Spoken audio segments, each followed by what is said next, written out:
Bonjour à toutes et tous et bienvenue dans le Collimateur, le podcast consacré aux questions de défense et aux conflits armés, un podcast associé au Rubicon, réalisé en partenariat avec le Centre des études de sécurité de l'IFRI et avec le soutien de la DGRIS du ministère des Armées.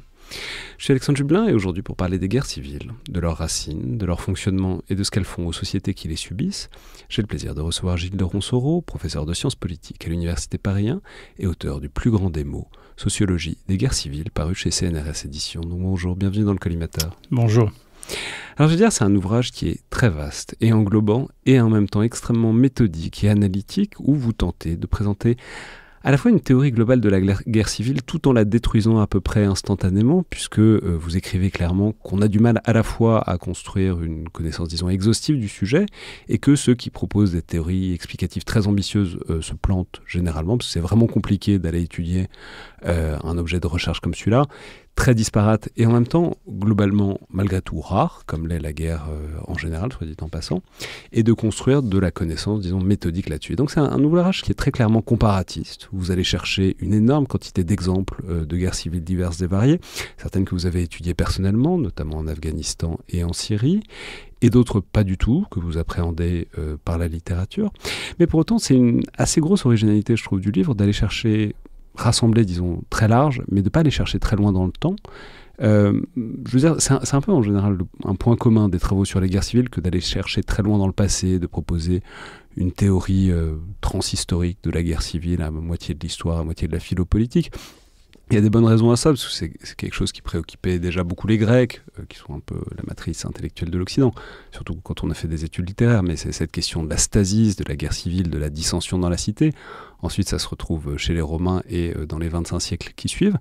Et on a donc plein d'exemples historiques, mais vous y refusez très clairement pour ne prendre à peu près que des guerres civiles de la seconde moitié du XXe siècle, et encore pas toutes. Alors voilà. Pourquoi et pourquoi ne pas aller chercher plus loin dans l'histoire ? Alors, en fait, la réponse à la question tient à plusieurs choses. La première, c'est que j'ai travaillé depuis la fin des années 80 sur différentes guerres civiles, en commençant par l'Afghanistan. Et au cours des décennies, j'ai retrouvé à peu près systématiquement les mêmes acteurs, les mêmes questions sur les normes, les mêmes contraintes internationales, les mêmes types de mobilisation aussi, partis politiques. Bon. Donc il y avait un certain nombre de phénomènes qui étaient communs.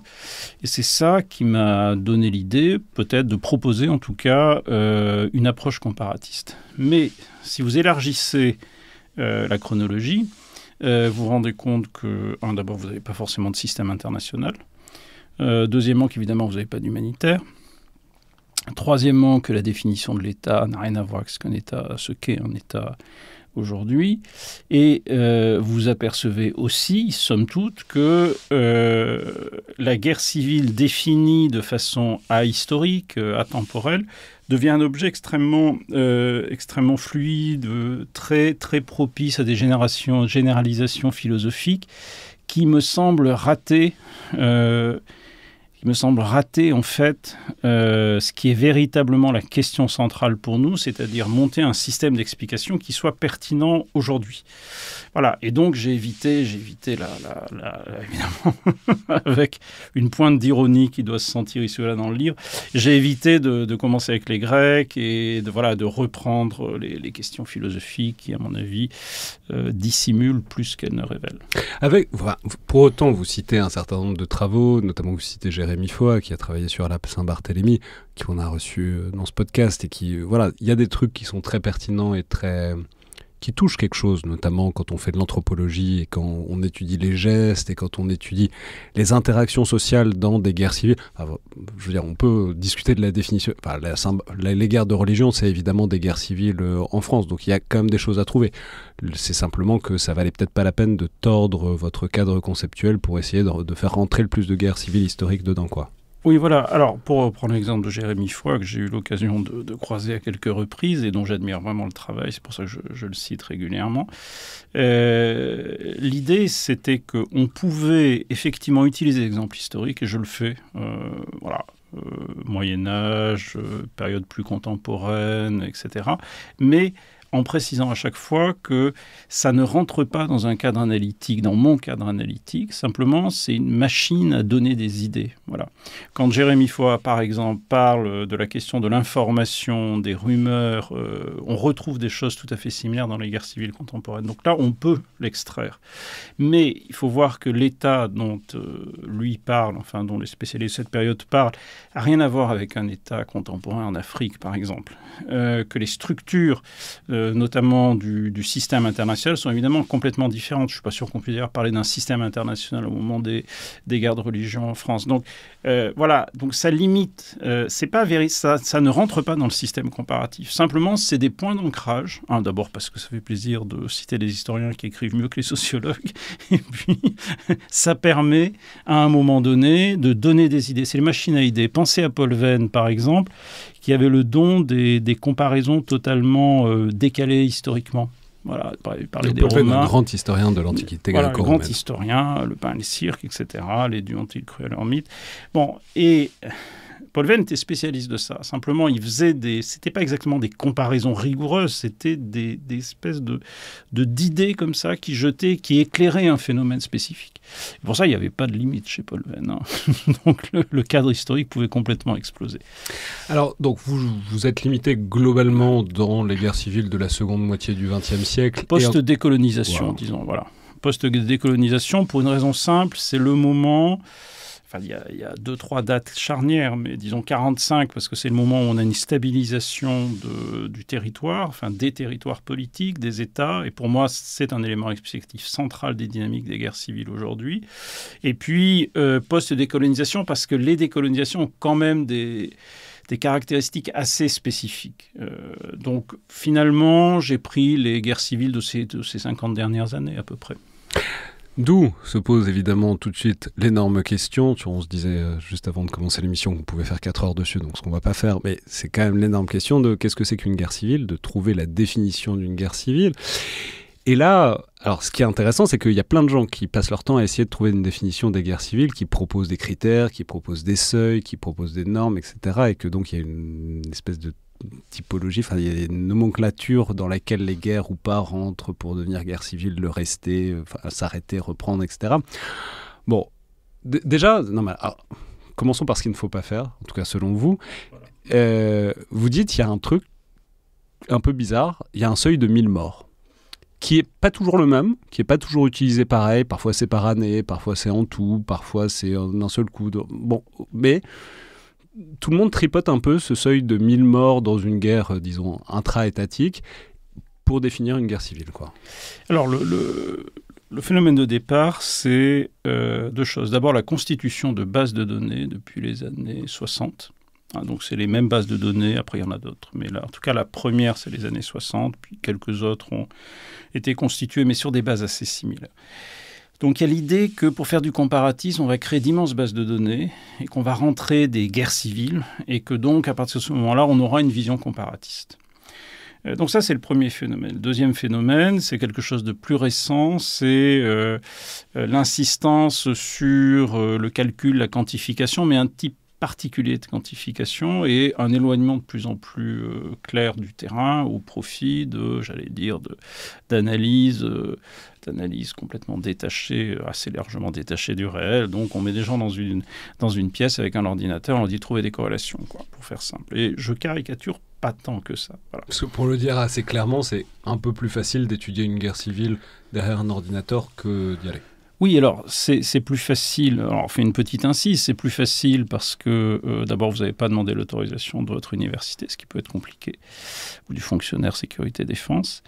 Vous n'avez pas à apprendre une langue étrangère. Vous n'avez pas à... Bon, c'est pas très risqué, mais c'est relativement risqué dans certains cas. Vous n'avez pas à risquer de vous faire tirer dessus. Vous n'avez pas les contre-coups psychologiques éventuellement, parce que passer sur des terrains de guerre, quand vous le faites souvent, bon, au bout d'un moment, il y a un coup psychologique.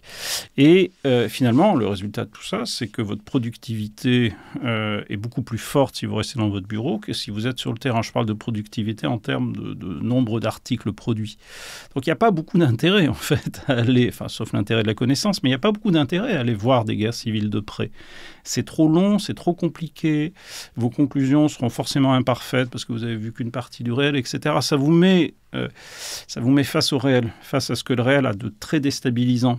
Ça vous oblige à réfléchir aussi, ça c'est très bien, ça vous oblige à inventer de nouveaux concepts, de nouvelles théories, mais il y a un coût d'entrée qui est extrêmement important, ce que vous n'avez pas si effectivement vous êtes purement dans votre bureau à faire de la corrélation. Donc plein de gens essayaient d'avoir des bases de données, donc de trouver des critères. Bon, ça s'inscrit aussi dans la volonté de faire inscrire les sciences humaines et sociales avec des critères de scientificité qui sont un peu issus des sciences. En fait, le modèle, c'est l'économie. L'origine de tout ça, c'est quand la science politique américaine a été mangée par l'économie. Et un certain type d'économie, plutôt de la microéconomie, j'allais dire de type avec des hypothèses sur l'acteur rationnel, etc. Friedman, Chicago, c'est à peu près là que ça se joue.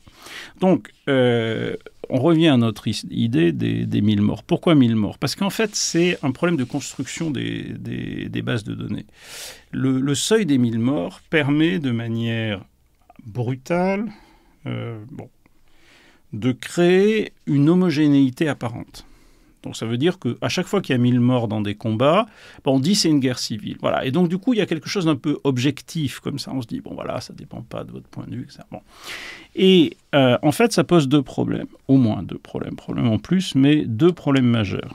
Premièrement, ça n'est pas relatif mais absolu. C'est-à-dire que vous avez une guerre civile, disons, au Luxembourg, avec ces personnes, et vous avez une guerre civile en Chine. Dans les deux cas, le solde des 1000 morts sera le même. Si, évidemment, est extrêmement surprenant, parce qu'en fait, ça consiste à créer un objet quasiment un objet physique que vous pouvez mesurer. Alors qu'en fait, évidemment, dans les sciences sociales, tout est du relationnel. C'est-à-dire qu'effectivement, si vous voulez calculer un nombre de morts pour voir l'intensité d'une guerre civile, c'est pas quelque chose d'idiot en soi. Mais du coup, il faudra le ramener à la population du pays. Il faudra regarder, voilà, il y a 5% de morts. Par exemple, à Gaza aujourd'hui, si on dit il y a, je ne sais pas, officiellement il y en a 55, mais en fait il y en a beaucoup plus. Mais voilà, on ramène ça à la population de Gaza. On dit voilà, il y a tant de pourcents. C'est ça qui est important. C'est pas en soi le. Bon. Et ça, c'est le premier élément. C'est des chiffres absolus. Donc c'est une régression intellectuelle assez majeure par rapport à des années et des années de travail sur les sciences sociales et même sur les sciences dures, puisqu'on peut remonter à Poincaré, c'est le début du XXe siècle, et c'est le premier à dire, voilà, toutes les sciences, c'est du relationnel, il n'y a pas d'essence, il n'y a que des systèmes de relations. Puis il y a un deuxième problème, c'est que c'est pas si clair que ça, le nombre de morts dans des combats. Pourquoi ? Parce que il y a beaucoup de cas intermédiaires. Les policiers désarmés, pas désarmés, est-ce qu'ils font partie exactement du système étatique? Quand ils sont chez eux, repos, sans armes? Alors, il y a des distinctions juridiques, mais est-ce qu'on est obligé de suivre ces distinctions ou est-ce qu'il faut considérer les choses un peu autrement? Qu'est-ce qui se passe quand il y a des vagues d'arrestations? Les gens sont arrêtés, puis tués en prison, ou qu'il y a des exécutions extrajudiciaires. Est-ce que ça fait partie des morts qu'on va considérer comme étant accumulables pour une définition d'une guerre civile? Je ne sais pas, ce n'est pas très très clair. Et puis il y a un énorme flou sur les sources. C'est-à-dire que ces bases de données ne donnent pas leurs sources. On ne sait pas comment c'est fait. Alors, qu'est-ce qu'on fait? On prend les statistiques officielles. On sait très bien que les statistiques officielles, dans une situation de guerre civile, vous avez peu de chances qu'elles soient exactes, pour le dire gentiment, etc., etc. Donc, en fait, on s'aperçoit qu'il s'agit de fausses définitions. C'est des machines à créer des artefacts. Alors, il y a aussi des gens qui font du travail sérieux, extrêmement sérieux, dans le quantitatif, mais alors, en général, ils travaillent sur des objets beaucoup plus restreints. C'est eux qui produisent leurs données. En tout cas, ils font attention à ce que les sources qu'ils utilisent soient vérifiées, vérifiables, ce qui n'est pas le cas, par exemple, quand vous travaillez avec les données de l'armée américaine. Comment vous voulez vérifier les données de l'armée américaine? Vous n'avez aucune façon de les vérifier. Il faut les prendre pour argent comptant, ce qui est évidemment très, très compliqué pour un chercheur. Donc voilà, pour toutes ces questions, pour toutes ces raisons, j'ai éliminé cette partie de la littérature qui est malheureusement la littérature dominante aujourd'hui sur un plan international. Quand vous regardez les grandes revues anglo-saxonnes, c'est la définition généralement acceptée des guerres civiles. Vous prenez Calivas, ou prenez Firon, prenez tous ces gens qui sont dominants dans le champ. C'est ce qu'ils suivent comme définition, pour des raisons, je pense, pratiques essentiellement. Alors du coup, puisqu'on abandonne l'idée de ce seuil, de ce critère binaire guerre civile, enfin, parce que par ailleurs vous montrez très bien que en fait ça pose plein de problèmes. Par exemple, vous dites du coup il y a 4 guerres civiles syriennes depuis 2011, parce qu'en fait il y a selon certains critères, s'il n'y a pas 1000 morts pendant une année, la guerre civile est terminée. Donc en fait... Oui, alors ça devient même assez délirant, parce que la Syrie c'est facile, mais l'Afghanistan j'en avais calculé 11. Si on suit la définition de Firon, il y a non seulement les 1000 morts, mais il y a le fait que s'il y a plusieurs guérillas qui ont des projets idéologiques différents, vous comptez une guerre civile par guérilla. Si le gouvernement tombe, mais que les combats continuent, c'est encore une nouvelle guerre civile, etc. Donc, pour Firon, depuis 78-79, il y a eu 11 guerres civiles en Afghanistan, ce qui fait évidemment aucun sens. Donc, il faut trouver autre chose, il faut trouver une autre définition, et vous proposez une définition qui est... je vais vous laisser la donner, mais qui est plus fonctionnelle et qui a plus trait, disons, à la place de l'État et à la mise en place d'une contestation de l'État fonctionnellement et militairement efficace dans une certaine mesure, quoi. Oui, alors, alors, ça a été un moment compliqué du livre, parce que ça ne va pas de soi, c'est compliqué à démontrer, c'est compliqué à penser, puis à démontrer. Le premier pas, le premier élément, c'est de se dire, mais pourquoi est-ce que les guerres civiles contemporaines n'ont pas la même dynamique que les guerres civiles il y a quelques siècles? Et l'élément qui m'a paru essentiel, c'est la stabilité territoriale. Ce qui veut dire qu'aujourd'hui, on est dans un système international depuis 1945 où les États ne disparaissent pas. C'est quelque chose de historiquement absolument... c'est les breaking news, enfin, c'est un scoop, c'est-à-dire les États ne disparaissent plus. Alors évidemment, on peut dire l'Ukraine, si ce n'est qu'aux Russes, etc. Mais de fait, il peut y avoir des frontières qui bougent, internationales qui bougent un petit peu, c'est rare. Considérant l'ensemble des frontières. Il faudrait calculer, mais il y a moins de 5% des frontières internationales qui sont remises en cause, sérieusement remises en cause. Et généralement, c'est plutôt des sécessions que des frontières qui bougent, des frontières qui se rajoutent, pas des frontières qui bougent. Donc il y a quelques exceptions. En général, ça coûte cher au Koweït, aux Irakiens, ça coûtait cher aux Argentins, aux Falklands, etc. Donc il y a une stabilité du système. Peut-être que ça va changer avec Trump, mais historiquement, pour le moment, il y a une stabilité depuis 1945. Et qu'est-ce que ça veut dire, ça? Ça veut dire qu'en fait, ce qui définit un État aujourd'hui, c'est le monopole de la représentation internationale. C'est d'être considéré comme un État par les autres États. C'est un effet de système. Je vais mentionner que ça, c'est quelque chose qui est très marquant. C'est l'inverse de Max Weber. Enfin, c'est l'inverse. En tout cas, c'est l'autre angle, c'est le contre-champ de Max Weber qui insiste sur la question du monopole légitime de la violence. Après, vous prenez Weber, vous le prenez retravaillé par Bourdieu. Enfin, il y a des strates à ça, etc. Mais en tout cas, la définition weberienne de l'État s'attache à ce qui se passe à l'intérieur des frontières. Et vous, ce sur quoi vous insistez, c'est... En vrai, ça marche mieux si on regarde un État, c'est essentiellement ce qui est reconnu comme État par les autres, et c'est donc pour ça, et c'est ça qui est intéressant, que les gens se battent. Voilà, c'est-à-dire que c'est plus Tilly que Weber, et même Weber a mal été compris, parce qu'en fait, quand il parle de monopole des violences légitimes, il parle de monopole du droit. C'est pas une vision subjective, c'est pas pourquoi moi j'obéis à la police. C'est est-ce que la police a le monopole concrètement du droit et effectivement des moyens de faire appliquer le droit. C'est ça la question de Weber. Donc en fait, ça n'a pas directement à voir avec une guerre civile. Donc l'idée c'est que oui, il y a un monopole de la représentation internationale, une stabilité des frontières, qu'effectivement tous les acteurs pris dans une guerre civile, ils sont contraints par cette logique. C'est-à-dire que les enjeux de la guerre civile sont définis par le système international. C'est le contrôle de l'État, c'est le contrôle de la monnaie, c'est le contrôle de tout ce qui est les biens communs en fait étatiques. Or ça, évidemment, ça veut dire aussi que vous ne pouvez pas avoir de stabilisation interne. Et là, c'est la grande différence avec des époques historiques antérieures où finalement, peut-être qu'on pouvait parler de guerre civile, mais on pouvait surtout parler d'un royaume qui s'autonomise, de choses comme ça, et c'était peut-être potentiellement des futurs États. Là, c'est beaucoup plus compliqué. C'est-à-dire que vous avez aujourd'hui... C'est plus compliqué parce que toutes les choses dont vous venez de parler sont, vous le décrivez, indivisibles.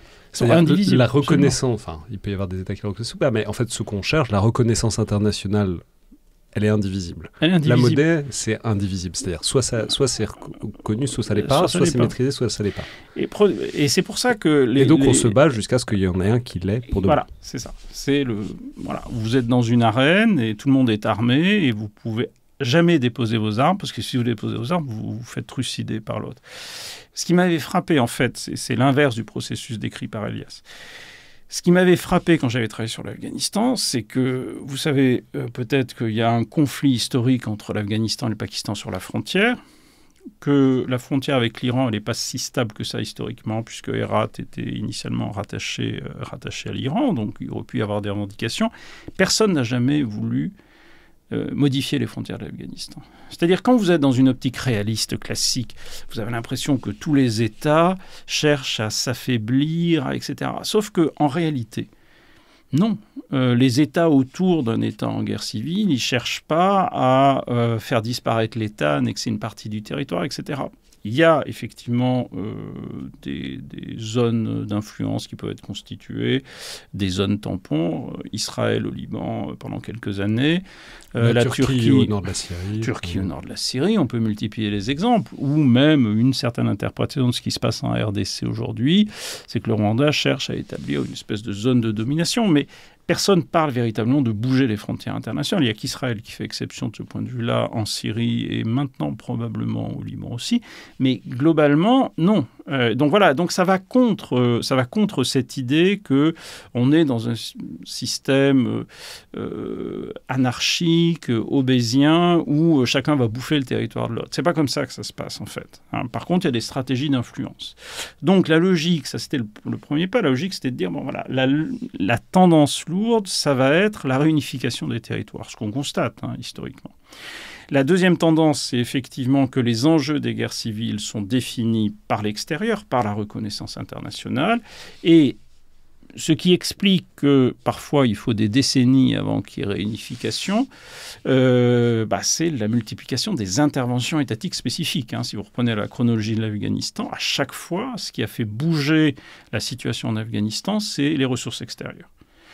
Coup d'État en 78, qui est un coup d'État patronné par l'URSS. Intervention, alors après, envoi d'armes par les Américains à l'insurrection afghane, puis invasion de l'URSS fin 79, puis afflux d'armes pour la résistance afghane à partir de 86 surtout, etc., etc. On pourrait refaire toute l'histoire. Et à chaque fois, c'est des problèmes de soutien extérieur. Et la même chose en Syrie. On ne peut pas comprendre la Syrie si on ne met pas au premier plan l'afflux de ressources extérieures. Même le début de la guerre civile ne peut s'expliquer que par l'afflux de ressources extérieures. Ça, c'est un truc qui est très frappant parce que vous écrivez, c'est la raison pour laquelle les guerres civiles durent, c'est toujours à cause des interventions extérieures. Mais ce qui peut...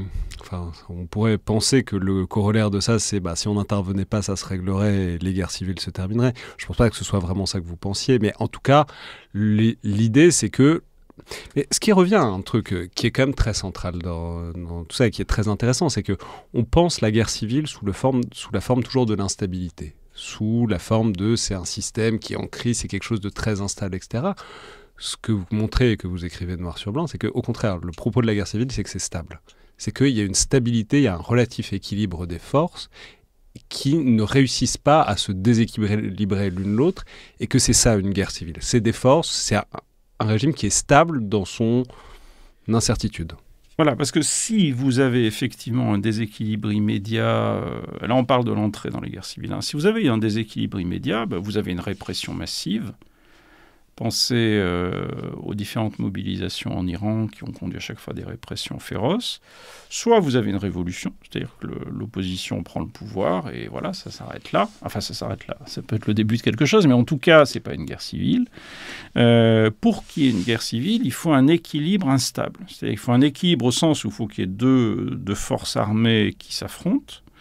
Et en même temps, c'est instable parce que, comme on le disait tout à l'heure, il ne peut pas y avoir véritablement de stabilisation de ça, à cause des frontières internationales, tout ce qu'on vient de dire. Donc en fait, de manière générale, l'opposition, initialement, n'a pas les moyens de résister à l'État. Il y a des exceptions. en raison de la géographie, en raison de l'effondrement d'un État comme au Mali, au Burkina, ce qui est encore pire aujourd'hui, etc. Il y a des exceptions, mais la logique générale, c'est que s'il n'y avait pas eu d'aide à l'insurrection afghane, s'il n'y avait pas eu d'aide à l'insurrection syrienne, s'il n'y avait pas eu d'aide à l'insurrection libyenne, par exemple, il n'y aurait pas eu de guerre civile. Il y aurait eu une répression qui aurait été absolument féroce, mais il n'y aurait pas eu de guerre civile. Après, il y a un choix éthique, moral, politique. Est-ce que c'était mieux de les aider ? Bon, dans certains cas, à mon avis, c'est très clair. Dans d'autres cas, beaucoup moins. Après, c'est à chacun de voir. Donc, on l'a dit, mais on n'a toujours pas de définition claire et précise de la guerre civile.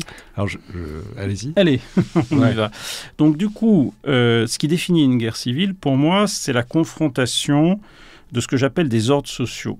Un ordre social, c'est une autorité politique, une capacité à utiliser de la violence collective, une économie, ce que j'appelle une économie de la violence, un droit spécifique, et si on veut être un peu bourdieusien, des capitaux différents. C'est-à-dire le capital identitaire, par exemple, votre identité ne vaut pas exactement la même chose dans un camp que dans l'autre.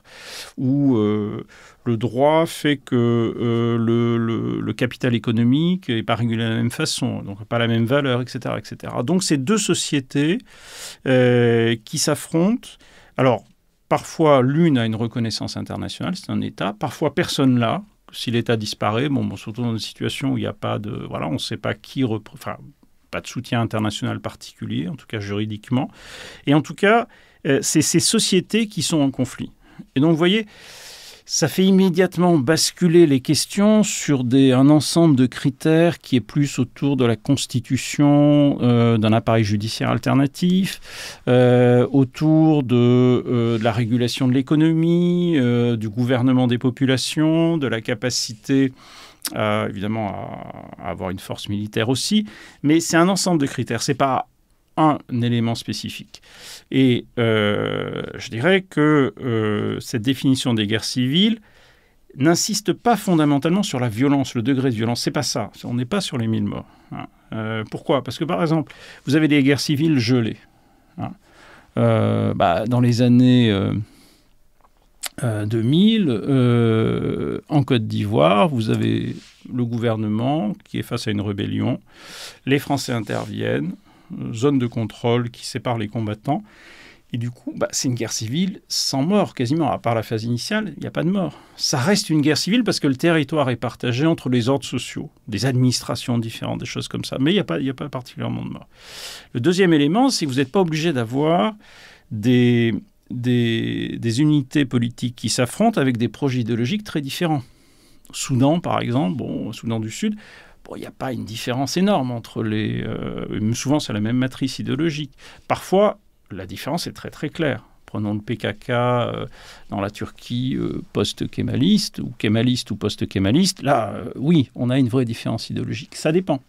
Et donc, vous voyez qu'il peut y avoir des guerres civiles qui ont une dimension révolutionnaire marquée et d'autres non. Je ne suis pas sûr que ça suppose plus de violence quand il y a une dimension révolutionnaire. Mais en tout cas, ça suppose plus de difficultés à mettre fin à la guerre civile, probablement. Et alors, du coup, quelles sont les guerres civiles ? Aujourd'hui, des guerres civiles actives, c'est quoi ? Alors là, l'Afghanistan, ça vient probablement de se terminer, mais là, il faut être un peu prudent parce que vous avez toujours l'État islamique qui est toujours là, qui gagne peut-être un peu de terrain, plus d'autres petits groupes, mais grosso modo, la guerre civile s'est terminée récemment, donc avec la chute du régime de Kaboul suite au départ des Américains, à peu près au moment du départ des Américains, ce qui a été compliqué. La Syrie, à l'évidence. L'Irak, ce n'est pas une situation stabilisée. Mais je rajouterais le Liban, par exemple. Le Liban, il n'y a jamais eu réunification. C'est-à-dire à partir du moment où entre les zones contrôlées par le Hezbollah, avec le projet politique et l'intégration socio-économique du Hezbollah... C'était un ordre social. Enfin, ça reste un ordre social. Puis surtout, ils avaient une armée autonome. C'est-à-dire que... Alors, c'est une armée... organisée de façon particulière, mais en tout cas, le Hezbollah avait une politique extérieure différente du gouvernement central libanais. On l'a vu dans le cas de la Syrie. Si les troupes du Hezbollah, qui sont de bonnes troupes globalement, n'étaient pas intervenues pour soutenir Bachar el-Assad au printemps 2013, le régime se serait très très probablement effondré. Après, il y a eu l'attitude des Américains qui a fini de désintégrer l'opposition. Les Russes sont arrivés parce que les Américains, fondamentalement, les laissaient arriver. Enfin, ça, c'est tout le problème de la politique moyen-orientale catastrophique d'Obama. En dehors des accords avec l'Iran, ça a été une véritable catastrophe. Donc, vous avez ça. Donc, pour moi, le Liban, c'est l'exemple d'une guerre civile qui a été gelée quelque part, suite au retrait des Syriens en 2005. Mais c'est hyper intéressant parce qu'en fait, ça invite à regarder de nouveau. Par exemple, vous dites la Moldavie, c'est une guerre civile. Oui, c'est une guerre civile. Il n'y a pas eu un coup de feu depuis, je ne sais même pas quand. Avec cette région sécessionniste de Transnistrie, etc., avec la présence de troupes russes, il ne se passe rien fonctionnellement. Cela dit, il y a deux ordres sociaux, politiques, économiques, etc., qui s'affrontent, donc c'est une guerre civile. La même chose pour Chypre. Chypre, c'est une guerre civile gelée, à partir du moment où Chypre Nord a été reconnu pratiquement par personne, par la Turquie. Voilà. Par contre, on voit bien que la Corée ou l'Allemagne de l'Est, enfin les deux Allemagnes à l'époque où ça existait, ça c'est des exemples de guerre civile qui, parce qu'il y a reconnaissance internationale, sont quelque part, perdent leur caractère de guerre civile puisqu'il y a émergence de deux États reconnus, ce qui est lié à des périodes antérieures, de façon contemporaine, on a assez peu ça. Taïwan, c'est une guerre civile gelée, clairement.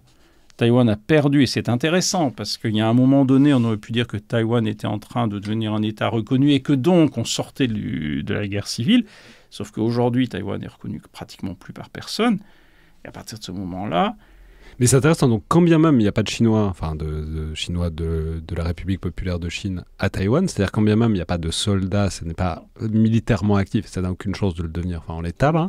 Oui, pas tout de suite, oui. Je veux dire, il n'y a pas de confrontation physique ni de coprésence dans la même entité géographique, c'est quand même une guerre civile parce qu'il y a deux ordres qui s'affrontent pour le contrôle d'un territoire. D'ailleurs, et une population. Vous regardez ce qu'écrit Françoise Mongin, etc. C'est ce qu'elle décrit avec d'autres mots, parce que c'est pas elle ne s'intéresse pas exactement à ça, mais oui, effectivement, on est dans une société qui à un moment était unifiée.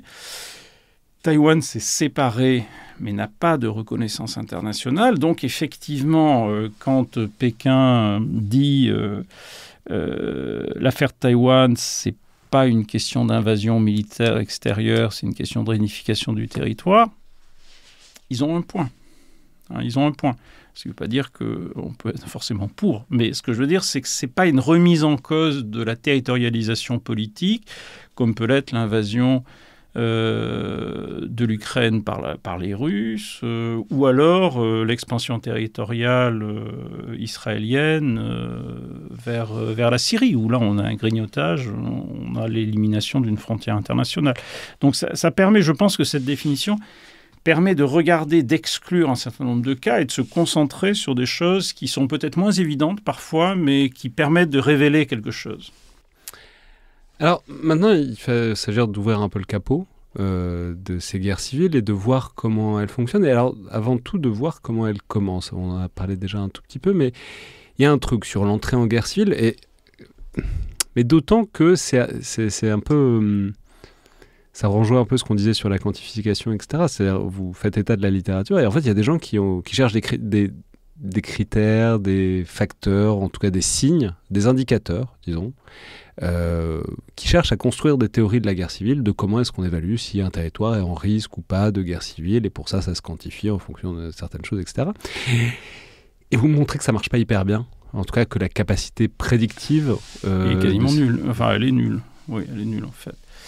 Bon, pourquoi ? Parce que l'idée, c'est l'idée du cocktail. C'est-à-dire, si vous avez des matières premières, plus, je sais pas, une police corrompue, plus un territoire avec des montagnes ou des déserts, plus, vous mettez tout ça ensemble et vous dites « Ah là, il y a quand même une probabilité de guerre civile. » Bon.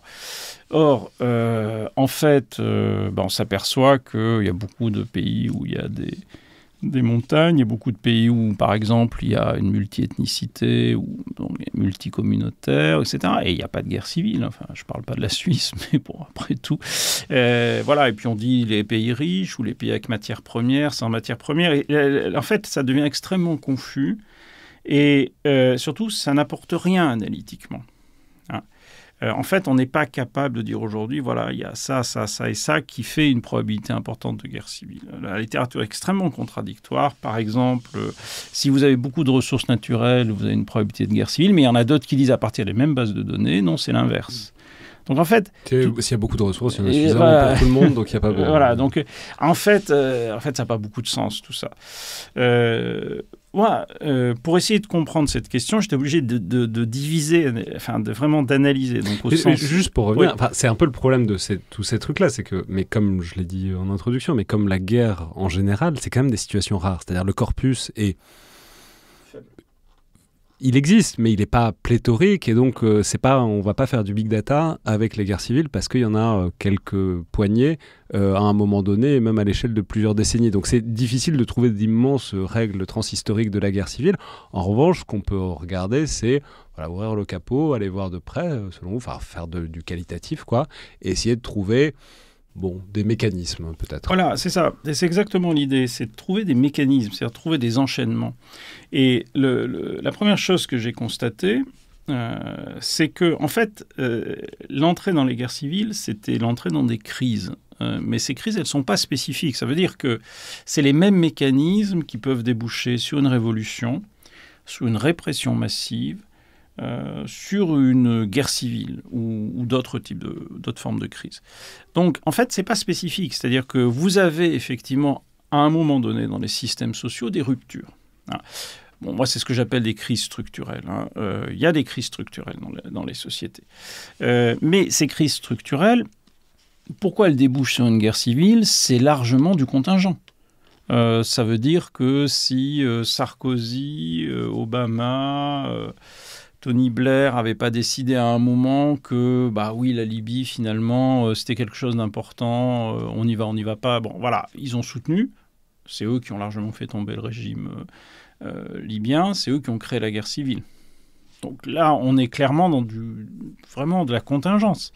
Ça ne peut pas être amené aux dynamiques internes de la Libye, etc., etc. Donc ça, c'est le premier point. C'est absolument central. Il ne faut pas chercher... à montrer que les guerres civiles, c'est un type de crise particulier. Ça peut être plein de choses. Voilà. Le deuxième élément, c'est qu'il me semble que systématiquement, dans les pays qui sont en guerre civile, en prenant cet échantillon-là, on retrouve toujours la question de l'État. C'est l'État qui est central. L'État, dans sa capacité à redistribuer, par exemple, si vous laissez une population... hors du jeu, qui peut être minoritaire, mais même majoritaire. Pensez aux chiites en Irak. Là, ils étaient majoritaires et largement marginalisés. Et que, chose essentielle, vous avez des gens qui mobilisent cette population, parce que si la population n'est pas mobilisée, il ne se passe rien. Toutes les sociétés ont des taux d'inégalité, des mesures d'inégalité, des tensions, etc. Si personne ne mobilise, il ne se passe rien. Donc ça, c'est la première chose. Deuxièmement, est-ce que l'État est capable de réguler la violence et de faire appliquer une forme de droit? Et là, on voit bien que, par exemple, les États du Sahel, ça a été la décomposition totale.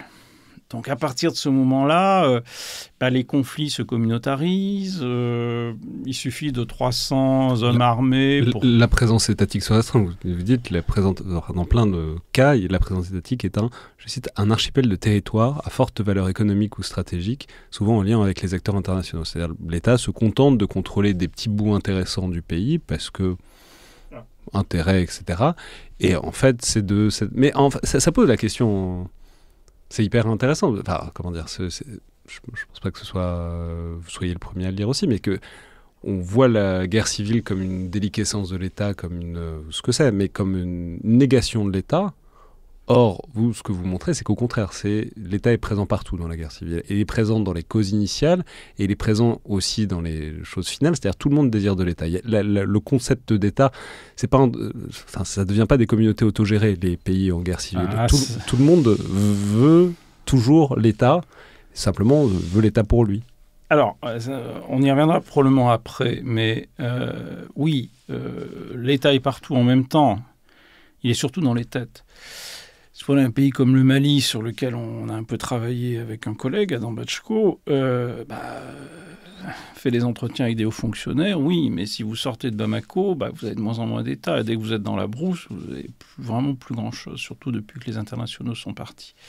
Donc l'État est dans les têtes. L'État, c'est un peu la boussole, parce que c'est l'enjeu des guerres civiles, c'est de contrôler l'État. De toute façon, les gens sont obligés de passer par là pour mettre fin à la guerre civile, pour stabiliser leur pouvoir, donc stabiliser aussi leur gain économique, éventuellement. Mais en tout cas, quand l'État est plus capable d'arbitrer, de gérer, etc., là, vous avez une plongée dans la violence. Donc ça, c'est c'est la deuxième chose qu'on voit très clairement comme condition de possibilité des guerres civiles. La troisième chose, c'est la scission des élites, ou la division des élites.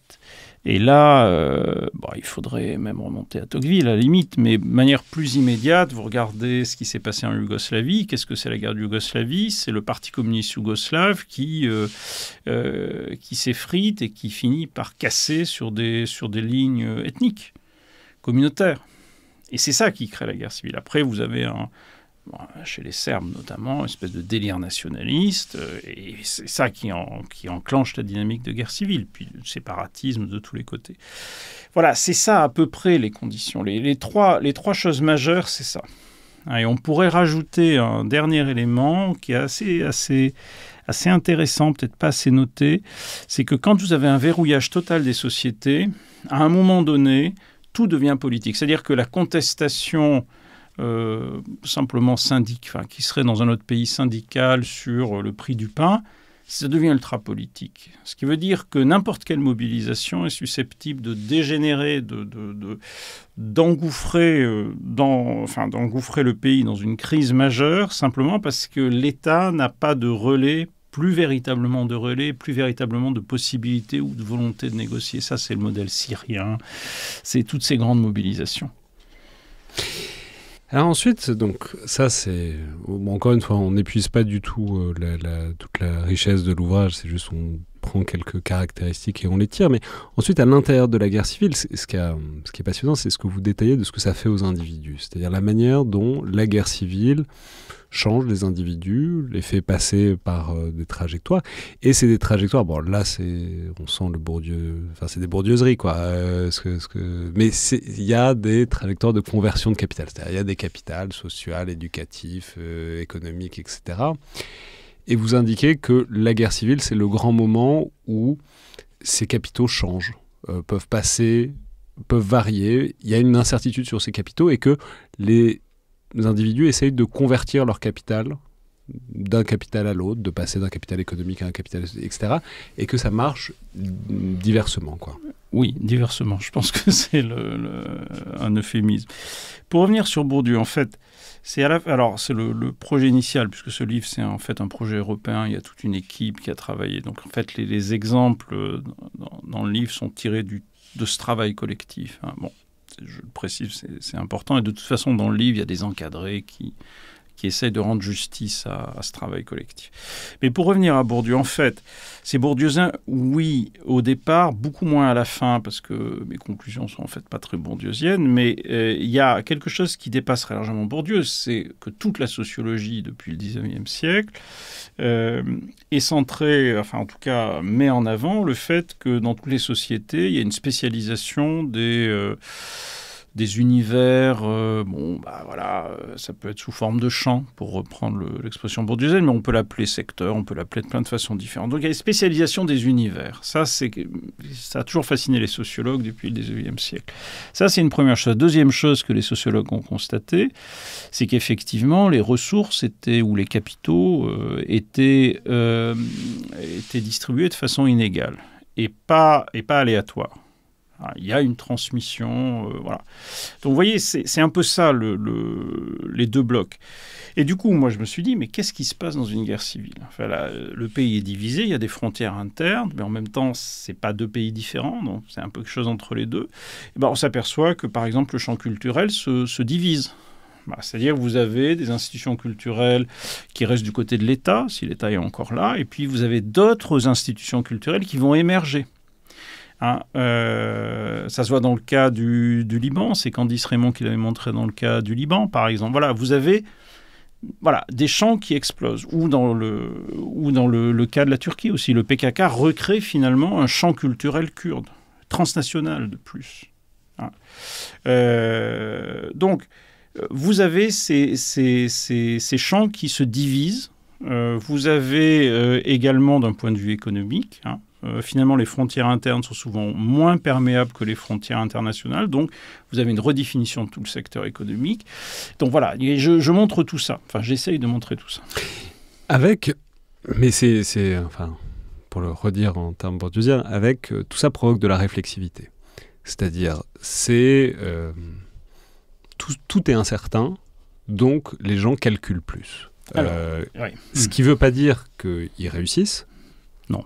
Ce qui ne veut pas dire que c'est efficace, mais en tout cas, il y a une remise en question, il y a une réflexion, une réflexivité, une réflexion sur soi-même qui est particulièrement forte en situation de guerre civile, de savoir où on est, ce qu'on peut obtenir et comment on peut l'obtenir, beaucoup plus que dans une société comme la France, avec des structures sociales relativement figées, une mobilité sociale faible, mais enfin bon, bref, avec des stratégies qui sont déjà plus ou moins balisées et adoptables. Dans une guerre civile, tout est remis en cause. En plus, on peut mourir assez facilement dans un certain nombre de cas. Donc, on réfléchit beaucoup et on fait beaucoup de stratégies, même si on se plante souvent. Alors voilà. Alors l'idée, c'est je suis parti de choses qui sont très classiques dans la sociologie. Hein. Premièrement, votre horizon de calcul dépend de votre position sociale. C'est l'éternelle plaisanterie, mais pas complètement fausse, sur les bourgeois achètent du Bordeaux parce que le Bordeaux, il faut le laisser vieillir. Donc ça suppose d'avoir une cave et ça suppose d'avoir du temps. Ce qui est la définition de la bourgeoisie, finalement, un capital plus temps. Voilà. Et le capital lui-même, c'est calculé par du temps. Donc voilà, vous avez ça. Et puis vous avez les gens très pauvres qui, eux, n'ont pas de capacité de projection, pas de capacité d'anticipation. Leur manière de faire des stratégies sur 10 ou 20 ans, ça n'a pas beaucoup de sens quand vous êtes à 100 euros près. Voilà. Donc on sait tout ça. Ça, c'est quelque chose qui a été ça finit en Beaujolais, et redit. Pardon ? Ça finit en Beaujolais nouveau. Et ça finit, oui, ou en... Enfin bon, après, il faut en discuter de ça, mais les pratiques de consommation sont effectivement extrêmement, extrêmement différentes. Bon, on a ça. Et puis dans les guerres civiles, on se rend compte qu'on a deux phénomènes contradictoires. Premier phénomène, il n'y a plus d'horizon temporel très éloigné, on ne sait pas ce qui va se passer. Alors, moins d'être très très riches pour partir à l'étranger, etc., mais là, vous sortez du jeu. Mais pour les gens des classes moyennes, même classes moyennes supérieures, vous êtes pris dans la révolution syrienne, la guerre civile syrienne. Qu'est-ce que vous allez anticiper ? Comment vous allez investir ? Où est-ce que vous allez placer votre argent ? Tout ça, tout d'un coup, il y a un mur temporel. Et ça, c'est un peu pour tout le monde pareil. Donc du coup, dans ce sens-là, tout le monde devient pauvre. Même si effectivement, il reste des vraies différences sociales, à l'évidence. Hein. Mais ce que je veux dire, dans le calcul, tout le monde s'appauvrit dans la dimension temporelle. Ça, c'est la première chose. Et puis la deuxième chose, c'est que, en fait, comme il y a de l'incertitude, les gens calculent de plus en plus. Ils calculent, mais ils calculent des choses qui autrefois étaient normales. J'ai pris le métro pour venir ici. On ne peut pas dire j'ai passé des heures à réfléchir au trajet. Si on était en situation de guerre civile, on avait travaillé à Alep, par exemple, avec Adam Bachko et Arthur Kenney, se déplacer à Alep, c'était compliqué parce qu'il fallait éviter les snipers. Alors après, il y a des fois, on sait à peu près où ils sont, des fois, on ne sait pas. Et donc, du coup, on pèse, on regarde, on se dit, là, est-ce que c'est la bonne heure pour passer ? Les gens mettent des draps en travers des rues pour se protéger, pour que les snipers ne les voient pas, etc. Donc, il y a plein de stratégies, mais c'est très compliqué de se déplacer. Tout d'un coup, se disputer avec un voisin, c'est un risque majeur, parce qu'on ne sait pas comment le voisin est connecté à la milice locale, etc., etc. Tout devient compliqué. Et les trajets, aller chercher de la nourriture, l'approvisionnement, enfin tout, voilà. Et tout d'un coup, les gens se mettent à beaucoup plus réfléchir, anticiper. Et ça veut pas... Et en plus, effectivement, il y a des conditions alors plus personnelles, hein, mais il y a du stress, il y a de l'angoisse. Enfin, c'est là que le terrain est intéressant aussi. Mais c'est donc une individualisation, mais qui paradoxalement fait aussi une collectivisation. Vous dites, c'est pas avec des stratégies qu'individuelles. Tout le monde ne réfléchit pas, ne calcule. En fait, paradoxalement, ça renforce aussi la famille allergie, le groupe, etc. Parce que c'est des stratégies, sinon c'est trop d'incertitudes. Il faut trouver des stratégies collectives dans une certaine mesure, et donc ça renforce la communauté dans une certaine mesure. Alors, quand vous êtes face à une situation d'incertitude majeure, vous avez plusieurs réponses possibles. une réponse possible, c'est vous en remettre à un groupe politique, à un groupe assez fermé, un peu militarisé, qui en fait vous décharge de la nécessité de penser des stratégies autres que quotidiennes. Voilà, je pense que une des raisons pour lesquelles les gens adhèrent à des groupes armés, c'est aussi pour avoir une forme de sécurité au sens immédiat, parce qu'ils ont des armes avec des gens qui ont des armes. Donc bon, immédiatement, au moins, ils peuvent penser qu'ils sont un peu plus en sécurité dans certaines situations un peu chaotiques. Mais aussi, je pense, parce que tout d'un coup, ils n'ont pas à réfléchir à ça. Donc ça, c'est une première stratégie. Il y a une deuxième stratégie qui est effectivement stratégie familiale qu'on voit bien dans les départs à l'étranger. Qui va immigrer? Comment on va gérer l'éducation des enfants? Qui est-ce qu'on envoie dans le pays voisin comme réfugié? Parce qu'éventuellement, il y a un peu plus de sécurité matérielle. Qui va rester sur place? Voilà. Il y a une répartition des risques. Et là, c'est une stratégie collective plutôt au niveau familial. Et puis, il ne faut pas oublier que dans ces situations d'incertitude, les partis politiques, les groupes politiques sont à même de redéfinir ce qu'est un groupe. Donc redéfinir les solidarités, redéfinir la confiance, les espaces de confiance. Et ça, c'est extrêmement important. Et ce qui veut dire aussi que les espaces de confiance ne sont pas forcément familiaux. Les adhésions partisanes sont souvent plus fortes que les liens familiaux.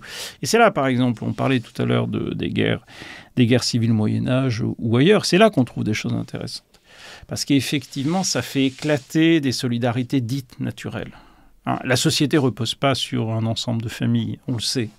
Mais la guerre civile montre très concrètement comment le frère est contre le frère, comment la fille est contre son père. Dans le cas du PKK, par exemple, quand elle peut menacer son père ou effectivement aller rejoindre le PKK pour contrer une décision paternelle assez patriarcale sur le mariage ou autre. Donc voilà, c'est ces phénomènes-là qui m'intéressent, c'est ce que j'ai essayé de montrer. Comment les gens redéfinissent leurs identités, leurs adhésions, leurs stratégies. Mais c'est très intéressant ce mouvement retour de l'incertitude et du coup de retrouver de la certitude de la même manière, mais pas sur le même plan, vous dites. C'est incroyablement routinier, la vie en guerre civile. C'est-à-dire on pense que c'est l'incertitude, que c'est l'aventure, que c'est l'abîme à chaque moment, et sans doute que ça l'est. Mais du coup, en fait, on trouve des... Alors parce qu'il y a aussi un contrôle institutionnel, etc. Mais du coup, on trouve une routine. Alors, mais c'est vrai dans plein d'instances. Enfin, c'est vrai notamment pour les combattants qui sont... dans un maquis, dans une caserne, etc. Voilà. Mais c'est vrai aussi de tout le monde. C'est-à-dire, paradoxalement, les rites, les liens sociaux, les cérémonies sociales se renforcent parce qu'on a besoin de s'accrocher à quelque chose et on a besoin de trouver de la régularité quand, disons, métaphysiquement ou politiquement, elle n'est plus là, quoi. Oui. Alors, c'est d'ailleurs un des grands... moi, j'ai commencé à aller dans des guerres civiles, j'avais 25 ans. C'est vrai que, si je veux être tout à fait honnête, j'avais bien envie aussi de voir, quelque part entre Che Guevara et la résistance française, j'avais envie de voir le maquis, les combats, etc. Et j'en ai vu quelques-uns, mais c'est vrai, ce que j'ai surtout vu, c'est la marche à pied, la dysenterie, l'usure du temps aussi, etc. Et il y a une dualité du temps très particulière à ces guerres, enfin, en tout cas un certain nombre de guerres de guérilla, c'est qu'il ne se passe jamais rien. Et puis tout d'un coup, vous tombez dans une embuscade, vous êtes bombardé, et ça va très très vite. Ce qui est aussi globalement la situation de la guerre et de la vie du militaire. Enfin, c'est ce dicton assez célèbre que l'être militaire, enfin la guerre en tout cas, c'est 95% d'ennuis mortels suivi par 5% de terreur absolue, quoi. Voilà, c'est ça, qui peut être mortel aussi. C'est ça, c'est cette dualité. Ce qui est un peu contrariant pour le jeune chercheur qui aimerait que ça bouge un peu plus. Mais en fait, quand il a vu ce que ça donnait quand ça bougeait, il se dit qu'on n'est pas si mal à faire la marche à pied en montagne. Donc voilà, il y a plein de choses contradictoires. Et je pense qu'à la fois, c'est des histoires personnelles, mais ça reflète aussi ce que pensent les combattants, quelque part. Personne n'a envie d'être tout le temps sur la ligne de front. On comprend très vite qu'être sur la ligne de front, dans les guerres contemporaines qui sont des guerres industrielles, même à faible échelle, même en Afghanistan, c'est une guerre industrielle. C'est-à-dire que vous ne voyez pas les gens sur qui vous tirez, ou très rarement. Par contre, ce que vous voyez, c'est des bombes qui vous tombent dessus. Ça, c'est physiquement très usant. Voilà. Donc ça, c'est la première chose. On a effectivement cette dualité. Deuxièmement, il y a le fait que la certitude et l'incertitude, ça vient beaucoup de l'attitude des institutions. Parce qu'en fait, la guerre civile, c'est la multiplication des institutions, c'est pas la disparition des institutions. Et donc, tout d'un coup, on a de l'incertitude institutionnelle parce que l'institution décide de vous laisser passer ou de ne pas vous laisser passer sur des critères pas clairs, de vous arrêter ou de ne pas vous arrêter sur des critères pas clairs, etc., etc. Donc, en fait, il y a un arbitraire qui se joue. Il y a à la fois de la routinisation et de l'arbitraire dans le rôle de l'institution qui fait que, surtout quand vous êtes un homme jeune, par exemple, vous pouvez être soumis à des risques beaucoup plus forts que si vous êtes une femme âgée ou un homme âgé. Hein. Voilà, donc il y a ces différences-là qu'il faut prendre en compte. Tout n'est pas routinisé. Et quand vous avez une rupture de routine, elle peut être objective, des combats, etc. Elle peut être aussi une stratégie de l'institution pour contrôler la vie quotidienne. Et peut-être dernier point, mais qui m'a particulièrement intéressé, mais toujours il s'agit de donner de l'ordre au désordre ou à l'incertitude qu'est la guerre civile. Vous indiquez, il y a un très gros processus toujours d'interprétation, de donner du sens aux événements. Enfin, il y a un processus de réflexion et d'interprétation de ce qui est en train de se passer qui est hyper profus. C'est-à-dire les gens subissent pas... Enfin si, ils subissent, mais intellectuellement, ils essaient de ne pas subir. Et du coup, il y a toujours une espèce d'énorme efflorescence intellectuelle de essayer de comprendre ce qui se passe, pourquoi ça se passe comme ça, trouver des causalités, même si elles ne sont pas évidentes, etc. De comprendre, d'une manière ou d'une autre, trouver un cadre de compréhension à ce qui est en train de se passer, quand bien même, et vous l'avez dit, la guerre civile, c'est quand même l'ordre du contingent depuis son origine jusque dans son déroulement. Enfin, tout est un peu une question de hasard, de malchance, etc., etc.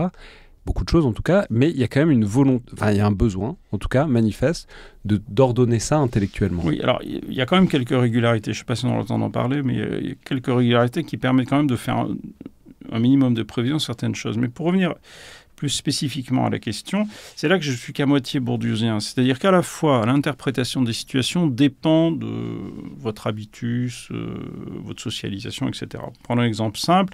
Quand vous appartenez au clergé afghan, donc vous êtes un alem, enfin un ouléma, vous avez tendance, en tout cas tout vous prédispose à interpréter l'invasion soviétique de 79, en tout cas la réaction comme un djihad.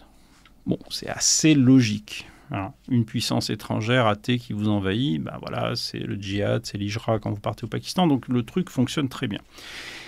Donc il y a ça c'est de l'ordre de la disposition ou d'habitus. Et puis aussi, et c'est là que je ne suis pas très bourdieusien, c'est qu'il y a aussi des logiques de situation. C'est-à-dire qu'il y a une inventivité, c'est-à-dire qu'il n'y a pas toujours une institution qui va mécaniquement imposer une interprétation. Prenons l'exemple de la Syrie, c'est une création collective. L'interprétation de ce qui se passe en Syrie dans les premières années de la Révolution, c'est une interprétation collective, ça se fait sur Facebook. Les slogans qui sont donnés pour les défilés toutes les semaines, tous les vendredis, sont des slogans qui sont collectivement décidés.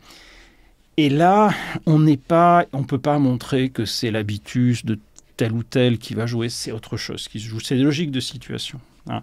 Et ça, on l'avait déjà vu, on l'a analysé dans beaucoup de crises historiques. Hein. Voilà. Moi, je m'inspire beaucoup du travail de Sewell, notamment de cette attention aux perceptions des gens. Et ces perceptions sont le résultat de situations très spécifiques. Voilà. Les gens ont peur. Les gens anticipent des choses, voilà. Et ça, on peut pas le calquer sur leur socialisation, leur habitus. C'est beaucoup plus complexe. Alors maintenant, on n'a pas le temps de faire vraiment tous les... il y a 9-10 chapitres au total, en comptant la conclusion. Le chemin de croix, je crois, est en 9 chapitres. Non mais parce qu'il y a plein de choses hyper intéressantes sur la manière dont les organisations se reconstituent, se reconfigurent, etc. en situation de guerre civile, dont en fait c'est des bureaucraties qui apparaissent, qui se propagent sur un modèle plus ou moins du parti. Enfin moi, il peut y avoir plein de modèles différents. Je vais laisser peut-être les lecteurs découvrir, les auditeurs qui deviendront lecteurs découvrir ça. Mais il y a quand même il y a un chapitre qui est extrêmement intéressant sur ce que vous appelez donc l'économie de la violence, c'est-à-dire la manière dont les groupes se répartissent la violence, répartissent le droit à la violence. Et vous indiquez, il y a un truc intéressant dans cette économie-là, il y a un mouvement inverse, c'est que l'État il a tendance à distribuer la violence, mais pas à la distribuer comme on l'entend, c'est-à-dire pas taper les gens, enfin, même si c'est aussi ça. C'est que le camp étatique, il a toujours tendance à donner un droit à la violence à de plus en plus d'acteurs. Il fait des milices, quoi, pour le dire clairement. Oui. Il distribue son autorité, son droit perçu à la violence. Alors que dans le sens inverse, dans le sens de l'interaction, c'est plutôt le sens inverse. Il y a une tendance très forte à la concentration, c'est-à-dire à se bouffer les uns les autres, pour au contraire qu'il y ait de moins en moins de dépositaires de la violence. Et c'est un mouvement inverse que vous identifiez qui est hyper intéressant de l'État distribue sa violence, les insurgés ont tendance à la regrouper, quoi. Oui, c'est ça. C'est-à-dire que ça part de l'idée qu'il y a quelque chose qui s'appelle le capital de violence, c'est-à-dire la capacité à utiliser de la violence organisée collective. Pas le fait individuellement que vous soyez bon combattant, c'est pas très important dans les guerres, en fait, mais du collectif. Et on voit effectivement à peu près à chaque fois, la stratégie étatique consiste à armer des milices. Ça peut être les Koroujou en Turquie, ça peut être les différentes milices en Afghanistan, il y a plein de noms, les chasseurs, les Dozo, etc. En Afrique. Bon, vous avez plein de formes, mais en tout cas, la logique reste à peu près toujours la même. Donc, l'appareil d'État se démultiplie et le contrôle sur ces milices est de plus en plus indirect, lâche et devient même, dans certains cas, inexistant. Et on voit des débordements partout. Alors, le Soudan, le Soudan est un excellent exemple de ça. Voilà. On a donc ce phénomène-là. Et puis de l'autre côté, effectivement, on a un phénomène de concentration, rationalisation-concentration, qui est dû à la pression militaire du gouvernement. Prenez l'exemple de l'Afghanistan ou de la Syrie, vous avez des centaines de groupes armés au début de la guerre civile. Et ensuite, progressivement, vous avez une concentration. Et cette concentration ne se fait pas au hasard, elle se fait en fonction d'un critère central qui est est-ce que vous êtes capable d'accumuler des ressources. Donc, est-ce que vous avez des cadres, des réseaux internationaux éventuellement? Est-ce que vous avez une structuration du parti qui est une structuration de type militarisé? Et la chose la plus étonnante quand vous réfléchissez, c'est que la révolution syrienne après 2011, c'est une révolution ultra populaire. Les gens ne sont pas très politisés. Et c'est une vraie révolution populaire avec, quelque chose qui, de mon point de vue, est moralement admirable. Et quelques années après, les gens qui ont gagné, c'est des gens qui sont militarisés, organisés et qui sont extérieurs à la société syrienne. Le PKK, l'État islamique, puis, enfin, en tout cas les mouvements djihadistes en général, mais notamment l'État islamique. Et ça donne une idée de quelque chose. Les gens qui ont gagné, en tout cas provisoirement, parce que là, ça a changé, mais les gens qui ont gagné, les gens qui ont survécu exactement, c'est les gens qui avaient cette capacité d'organisation. Même chose en Afghanistan, où là, c'est des groupes locaux, mais les talibans et Massoud sont les deux groupes qui, en 2001, Massoud était pratiquement éliminé en 2001, mais c'était les deux groupes qui ont survécu et c'était les deux groupes qui étaient les plus rationalisés. Les talibans étant plus rationalisés que Massoud, contrairement à ce qu'on peut penser spontanément. En ce sens, les talibans, parce qu'ils étaient religieux, avaient une structure institutionnelle beaucoup plus solide, ce qui explique qu'ils aient survécu à 20 ans de guerre contre les Américains, avec l'appui du Pakistan. Alors que Massoud, ça restait une aventure peut-être pas tout à fait individuelle, mais la mort de Massoud a montré qu'il n'y avait pas de structure qui perdurait. Avec une question, ça me permet de faire une tangente, mais sur une question que vous étudiez qui est hyper intéressante, qui est la question du charisme dans les guerres civiles, la question des personnages, des individus. Et là, vous avez un truc, vous mettez face à face deux Afghans, mais qui sont intéressants, qui sont Massoud et le Mollah Omar. Et vous dites, c'est hyper intéressant parce que c'est hyper compliqué de savoir. C'est une question d'œuf et la poule, quoi. Est-ce qu'ils dirigent des mouvements et qu'ils font une guerre civile et qu'ils soudent un camp autour d'eux parce qu'ils sont hyper charismatiques, ou est-ce que c'est parce qu'il y a un groupe derrière eux qu'on invente ce charisme et qu'on surconstruit ce charisme et ça se produit le charisme et l'autorité politique? Voilà, si vous reprenez la définition weberienne, qui, en tant que sociologue, c'est un peu notre bon maître à tous. Il y a une définition du charisme, une définition, j'allais dire, pure, où ce qui explique la chose importante du point de vue sociologique, c'est la relation des gens qui sont autour. Les gens qui sont autour croient que la personne est charismatique, et c'est ça sociologiquement le charisme. avec, j'allais dire, une adhésion de plus en plus légère quand vous allez aux marges du mouvement, etc. Hein, donc c'est très clairement une construction par un petit groupe initialement, qui reconnaît à un personnage une dimension. De manière contemporaine, c'est beaucoup plus compliqué. Dans le cas de Massoud, mais surtout dans le cas de Mollah Omar, vous avez ce petit groupe qui pense qu'effectivement Mollah Omar a eu des rêves inspirés par Dieu, lui demandant d'aller nettoyer l'Afghanistan de tous ces groupes armés. Mais ensuite, la machine, et c'est vrai aussi pour Massoud, la machine, c'est une machine politique. Et là, si vous voulez prendre un exemple un peu décalé, mais je pense intéressant, la production du charisme de Staline, c'est pas que Staline était personnellement quelqu'un de particulièrement flamboyant, c'est quelqu'un qui ne voyait jamais personne en dehors des cadres du parti. C'est quelqu'un qui détestait, qui avait peur, qui détestait la foule, etc. Ça, les biographies de Staline l'ont bien montré. Ce qui crée le charisme de Staline, c'est le parti. Pourquoi ? Parce que le charisme permet de rallier des adhésions, de projeter quelque chose qui est fondamentalement une vision du monde, une adhésion aussi morale. Pensez par exemple au charisme de Öcalan. Öcalan le leader kurde du PKK. Le leader kurde du PKK. Il se fait arrêter par l'armée turque. Ses premières déclarations sont pour dire « J'aime la Turquie et je suis désolé d'avoir fait tuer des Turcs ». Ce qui est une trahison totale par rapport à tout le mouvement. Son charisme perdure. Et aujourd'hui, s'il y a une dissolution, on verra ce que ça va donner, mais une dissolution du PKK, c'est à cause de Öcalan. Donc, ce sont des structures extrêmement fortes, mais ça ne tient pas aux individus, ni aux groupes autour directement, qui parfois ont une vision un peu désenchantée du leader. Ça tient véritablement à l'organisation. C'est ça le truc central.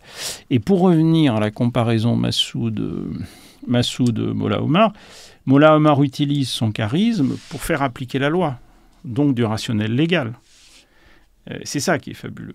C'est-à-dire que Mollah Omar, c'est quelqu'un que personne ne voit. Moi, j'ai jamais réussi à le voir quand je faisais du terrain. J'ai essayé, mais moi, j'ai pas réussi. Aujourd'hui, c'est un peu plus compliqué. Et aujourd'hui, bon. Mais ce que je veux dire, c'est c'est quelqu'un qui a toute une mise en scène charismatique avec des reliques du prophète, etc. Mais on le voit pas. Et son action sur le social passe par des décrets, des édits, en persan et en pachto, enfin rédigés initialement en pachto. Et c'est comme ça qu'il organise la société. Et vous ne pouvez pas aller voir Mollah Omar pour dire « j'aimerais bien changer un petit peu quelque chose », parce que non, lui, il dit « c'est la charia ». Voilà. Donc, il fonde, en fait, c'est le charisme qui fonde l'ordre légal, ce qui est un peu paradoxal comme ça, dans les catégories habituelles.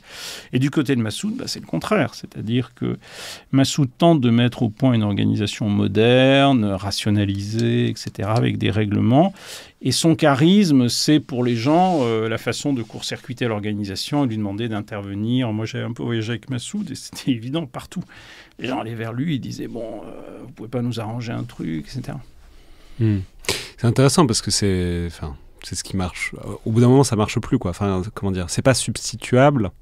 Une fois que Massoud, je veux dire, c'est ce qu'on a. C'est intéressant, la manière dont on a essayé de refaire un Massoud avec le fils de Massoud récemment, c'est-à-dire au moment de la chute du régime de Kaboul, etc.